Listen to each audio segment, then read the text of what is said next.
গত সপ্তাহের যে স্টোরি, সেই স্টোরিটা অনেকটা প্রেম বা প্রণয় সম্পর্কিত ছিল।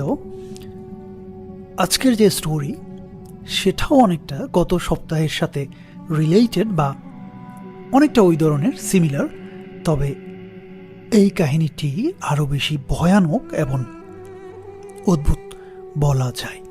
যাই হোক, যিনি আমাকে লিখেছেন তিনি সব কিছু গোপন রেখেই আমাকে লিখেছেন। মূল কাহিনীতে যাচ্ছি। বাংলাদেশের রুয়েট সম্পর্কে আপনারা জানেন। রুয়েটের দুইজন শিক্ষার্থী জহির এবং সীমা, তারা দুইজনেই সেখানে পড়ালেখা করত এবং ওই যে লেখাপড়ার ফাঁকে ফাঁকে বা লেখাপড়ার মধ্য দিয়ে তাদের মধ্যে যখন পরিচয়টা গনিয়ে ওঠে, একসময় সেটা প্রণয়ে রূপ নেয় এবং একজন আরেকজনকে আসলে খুব প্রচণ্ড লেভেলের ভালোবাসত। তাদের মধ্যে খুব ভালোই একটা প্রেমের সম্পর্ক ছিল। তো সব কিছু ঠিকঠাকভাবেই চলতেছিল, কোনো প্রবলেম ছিল না।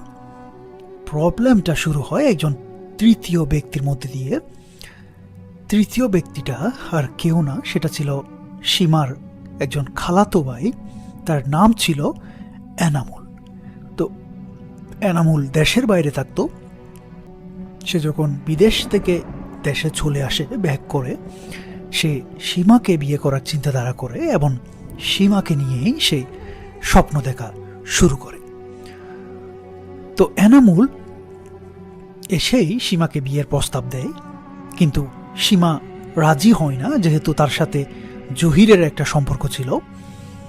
এবং সে সরাসরি জহিরকে এই কথাটা যখন জানায়, জহির তখন আর দেরি না করে সীমার পরিবারের কাছে প্রপোজাল নিয়ে যায়।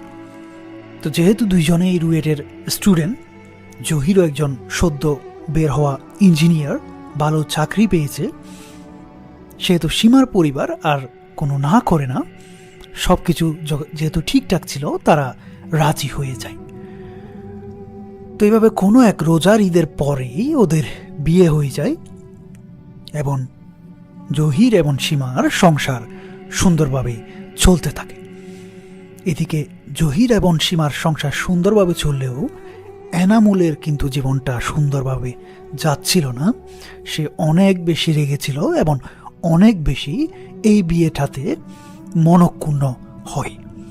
তো সে খুব রেগে যায় তার খালা খালুর উপর, কেন তার সাথে তার খালাতো বোন সীমার বিয়ে দেয়নি। এবং সে দিন দিন এই চিন্তা করতে করতে এই মনোভাবে সে হিংস্র হয়ে ওঠে। তো সীমার সুখের সংসারে আগুন লাগানোর হাজার চেষ্টা করেও সে যখন ব্যর্থ, তার মাথার মধ্যে হঠাৎ একদিন ব্ল্যাক ম্যাজিক বা কালো জাদু করার চিন্তা চলে আসে। তো এরকম চিন্তা যখন তার মাথার মধ্যে আসে, সে খোঁজ করতে থাকে কোনো তান্ত্রিক বা কালো জাদুকর যদি পাওয়া যায়, কিন্তু কোনোভাবে সে আসলে ওই রকম বিশ্বস্ত কোনো তান্ত্রিকের সন্ধান পাচ্ছিল না। তো তার এক বন্ধু তাকে বলল, তার এক মামা ছিল, মানে তার বন্ধুর মামা, সে টুকটাক এই ধরনের তাবিজ কবজের কাজ করে এবং সাধনা করে।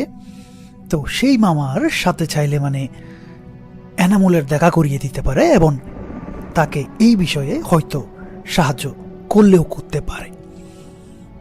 তো তার বন্ধু, এনামুলের বন্ধু, তাকে নিয়ে যায় তার সে তান্ত্রিক বা কালো জাদুকর মামার কাছে। এবং তার সে মামার নাম এখানে যেভাবে লেখা আছে, তার সে মামার নাম ছিল রুবেল। তো এনামুল যখন রুবেল জাদুকরের কাছে যায়, তখন রুবেল জিজ্ঞেস করে, তুমি কোন ধরনের ক্ষতি করতে চাও? তা এনামুল বলে, আসলে আমি একটা সংসার ভাঙতে চাই। আমি এমন কোনো এক জাদু করতে চাই যাতে সীমা এবং জহিরের সংসারটা আর যেন না টিকে, ওরা নিজেরাই নিজেদের সংসারটা যাতে ধ্বংস করে দেয়।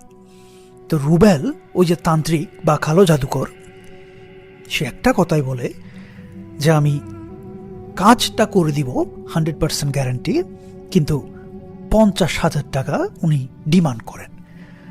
তো এনামুল, সে যেহেতু বিদেশ ফেরত, তার কাছে যথেষ্ট টাকা পয়সা ছিল এবং সে এক কথায় রাজি হয়ে যায় এবং সে বলে অর্ধেক টাকা সে আগে দিবে এবং বাকিটা দিবে যদি কাজ হয় তারপরে। তো রুবেল তান্ত্রিক বলে, আচ্ছা ঠিক আছে, তুমি কালকে আমার সাথে দেখা করবা সন্ধ্যার সময়, আমি তোমাকে কিছু জিনিসপত্র দিব, তুমি ওইগুলাই আমি ঠিক যেভাবে বলবো সেভাবে অ্যাপ্লাই করার চেষ্টা করবা। এনামুল বলল, আচ্ছা ঠিক আছে।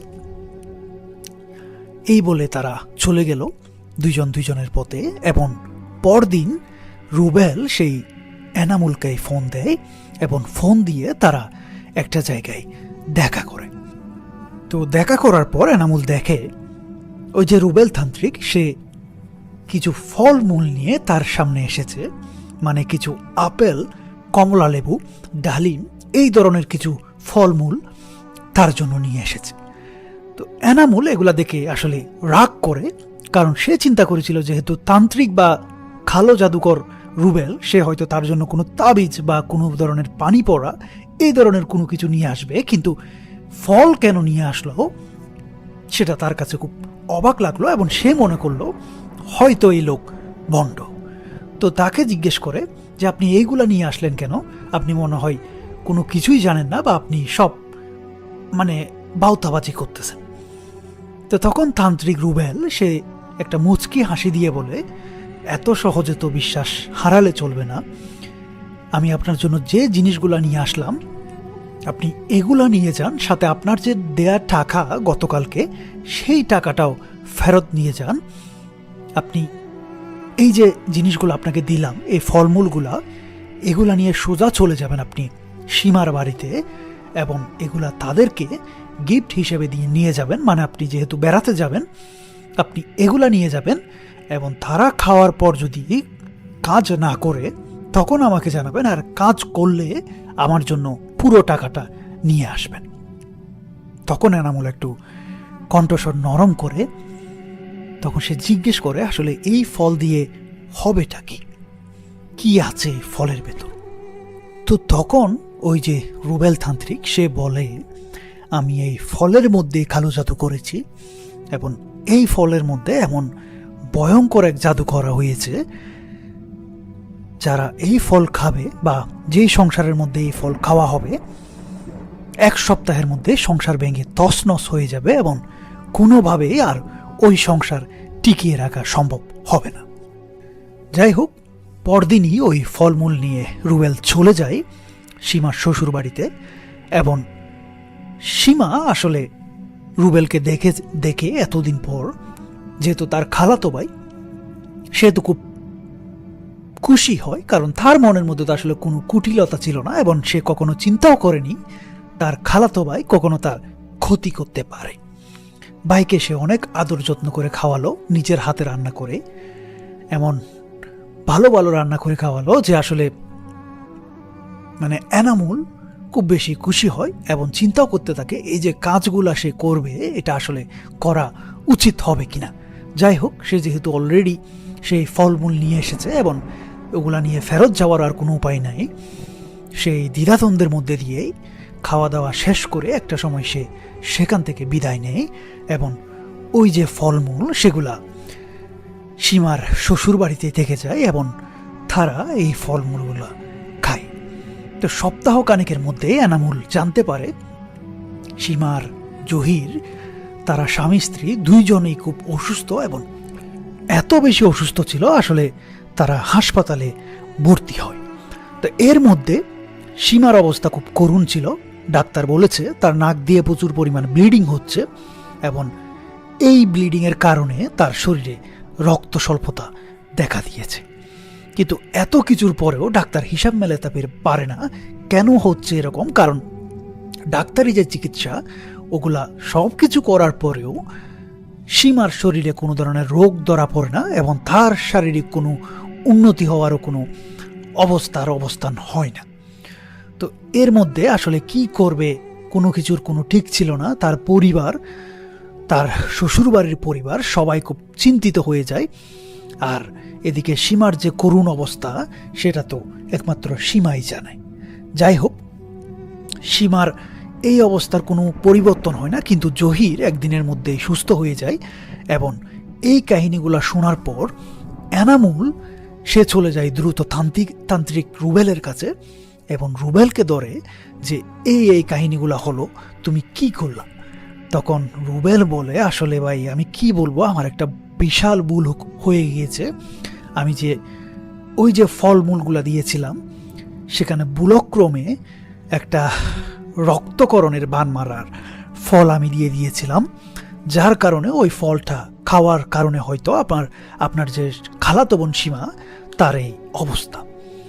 তো এই কথাটা শোনার পর আসলে এনামুল খুব বেশি রেগে যায়, কারণ তার তো আসলে কোনো চিন্তা ছিল না তার খালাতো বোনের মেরে ফেলার, মানে তাকে শারীরিকভাবে ক্ষতি করার। শুধুমাত্র সে চেয়েছিল তাদের সংসারটা যাতে ভেঙে যায় এবং সীমাকে যাতে সে বিয়ে করতে পারে। যাই হোক, সে ওই যে তার রাগ সে তার কন্ট্রোল করতে পারে না, সে তখনই মারামারি শুরু করে দেয় ওই তান্ত্রিক রুবেলের সাথে এবং তাকে প্রচণ্ড পরিমাণ মারামারি করতে করতে একটা সময় যখন তান্ত্রিক রুবেল তার পায়ে ধরে বসে এবং বলে, ভাই আপনি আমাকে মাফ করে দেন, দেখি আমি কি করতে পারি। তো এনামুল তাকে বলে, তোর এখনই কিছু করা লাগবে, নাইলে কিন্তু আমি তোকে এখনই মেরে ফেলবো। তো তান্ত্রিক রুবেল বলে, আমি কালকের মধ্যে কিছু একটা করার চেষ্টা করব। কিন্তু এনামুল আসলে সে তখন নাছোড়বান্দা, সে বলে, কিসের কাল, তোর এই মুহূর্তে কোনো একটা সমাধান করা লাগবে। তো ওই যে তান্ত্রিক রুবেল তখন সে বলে, ভাই আমার কিছু করার নাই, আমার কাছে এটার সমাধান নাই, এটা করতে পারবে আমার যে গুরু আছে, ওই গুরু তান্ত্রিক। তো তখন এনামুল জিজ্ঞেস করে, তোর সে গুরু কই থাকে? তখন রুবেল বলে, চট্টগ্রামের কোনো এক পাহাড়ি এলাকায় পার্বত্য অঞ্চলে সেই তান্ত্রিক গুরু থাকেন এবং তাদেরকে সেখানেই যেতে হবে। যাই হোক, তারা সঙ্গে সঙ্গেই সব কিছু গুছিয়ে রওনা দেয় সেই তান্ত্রিক গুরুর বাড়ির উদ্দেশ্যে, সেই পার্বত্য চট্টগ্রামের সেই এলাকার উদ্দেশ্যে। এবং তারা ঢাকা শহর পেরিয়ে একটা সময় পরদিন বিকালের মধ্যেই তারা সেই বান্দরবান বা চট্টগ্রামের সেই পার্বত্য অঞ্চলের সেই তান্ত্রিক গুরুর কাছে পৌঁছে যায়। তো তান্ত্রিক গুরুর বাড়ির সামনে গিয়ে রুবেল ঢুকে যায় বাড়ির মধ্যে। এনামুল বাইরেই অপেক্ষা করে। প্রায় 1 ঘন্টা পর এক বোতল পানির মতো কি এক তরল পদার্থ নিয়ে তারা বের হয়ে আসে এবং রুবেল তান্ত্রিক বলে, এই পানিটা সীমাকে খাওয়াতে হবে তার শরীরের সব রক্ত বের হওয়ার আগে। যদি তার শরীরের সব রক্ত বের হয়ে যায় তখন কিন্তু আর এটা দিয়ে কোনো কাজ হবে না। যাই হোক, তারা চিন্তা করে কিভাবে ঢাকা শহরে পৌঁছাবে, কিন্তু ওই যে পার্বত্য অঞ্চল, সেখান থেকে ঢাকা পৌঁছাতে গেলেও একটা দিনের বিষয়, দীর্ঘ একটা সময়ের বিষয়। সেহেতু তারা চিন্তা করে এই জিনিসটা দ্রুত কিভাবে পৌঁছানো যায়।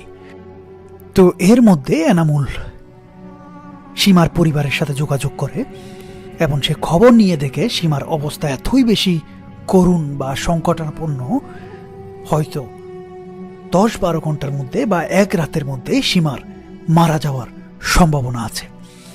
তো তখন এনামুল রুবেল তান্ত্রিককে বলে, এই যে পানি বা এই যে পানি পড়া, সেটা ঢাকায় নেওয়া যেতে যেতে, মানে ওই সময়টুকু তাদের হাতে নেয়, হয়তো সীমা মারা যেতে পারে, এখন কি করা যায়?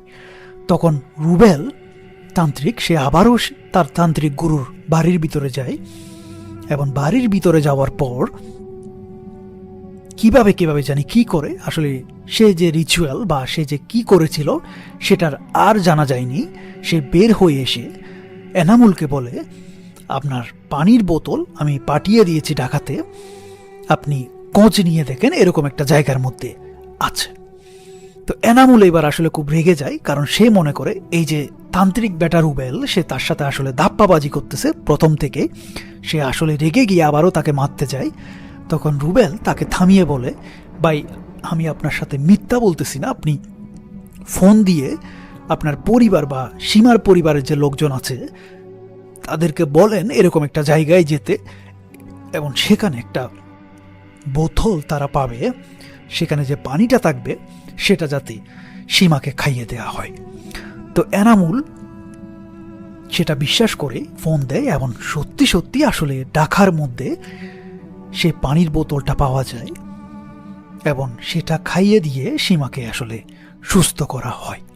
তো সীমা বেঁচে গিয়েছিল এবং পরবর্তীতে সবাই আসলে বুঝতে পেরেছিল যে এনামুলের কারণে এই ধরনের একটা কাহিনী বা এই ধরনের একটা সমস্যার সৃষ্টি হয়েছিল, যার কারণে পারিবারিকভাবেও এনামুল খুব লাঞ্ছিত হয় এবং একটা সময় সে আসলে মাপ চেয়ে নেয় তার কৃতকর্মের জন্য। কিন্তু সবচেয়ে ইন্টারেস্টিং পার্টটা হচ্ছে ওই যে পানির বোতল, সেটা চট্টগ্রামের সেই পার্বত্য অঞ্চল থেকে 10 মিনিটের মধ্যেই কিভাবে ঢাকা পৌঁছে গেল। তখন রুবেল তান্ত্রিককে এনামুল জিজ্ঞেস করে সেদিন রাতে কিভাবে পানির বোতলটা সেই তান্ত্রিক গুরুর বাসা থেকে ঢাকায় গিয়েছিল। তখন নাকি বলে ওই যে তান্ত্রিক গুরু, তার অসংখ্য জিন আছে এবং একটা জিন দিয়েই নাকি সেই জায়গা থেকে ঢাকার মধ্যে সে পানির বোতলটা পৌঁছে দেয়। তো যাই হোক, এটাই ছিল মূল কাহিনী। পরবর্তীতে সীমা সুস্থ হয়ে যায় এবং জহিরও সুস্থ হয়ে যায় এবং তাদের সুখের সংসারটা বেঁচে গিয়েছিল এবং এনামুলও খুব অনুতপ্ত হয়। এবং এনামুল এই কাহিনীটা আমাকে যিনি লিখেছেন তার সাথে আসলে নিজেই শেয়ার করেন এবং তিনি এভাবে আমাকে উল্লেখ করেন বা আমাকে লিখেন। আপনাদের কাছে কেমন লাগলো আপনারা অবশ্যই লিখে জানাবেন, কমেন্টস করে জানাবেন। আমি চলে যাব আজকের মতো। পরবর্তী সপ্তাহে আবারও চেষ্টা করব নতুন কোনো অভিজ্ঞতা নিয়ে আপনাদের সাথে আসার জন্য, আপনাদের সামনে আসার জন্য, স্টোরি আপনাদেরকে শোনানোর জন্য। সে পর্যন্ত আপনারা সবাই খুব ভালো থাকেন, বেশি বেশি শ্যাম সাধনা করেন, আমার জন্য দোয়া করবেন, আমি আপনাদের জন্য দোয়া করি। আল্লাহ হাফেজ।